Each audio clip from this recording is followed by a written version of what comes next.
नमस्कार मेरे Gen Z generation के लेजी दोस्तों, सिस्टम ने हम बेरोजगार लोगों को कॉकरोच बोला है, तो हमने सोचा क्यों ना हम सब मिलकर अपनी ही पार्टी बनाए, इसलिए बनी है कॉकरोच जनता पार्टी। हम वही जनरेशन है जिसके पास डिग्री है लेकिन नौकरी नहीं, सपने हैं लेकिन सिस्टम नहीं। ये है कॉकरोच जनता पार्टी का संविधान।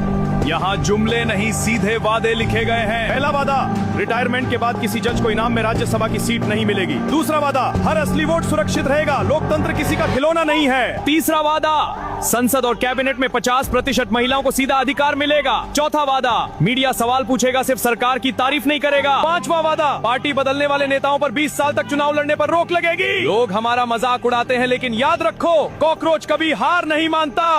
अगर तुम भी सिस्टम से परेशान हो तो आज ही कॉकरोच जनता पार्टी ज्वाइन करो। हम छोटी जाति नहीं, मेहनती प्रजाति हैं। कॉकरोच जनता पार्टी जिंदाबाद।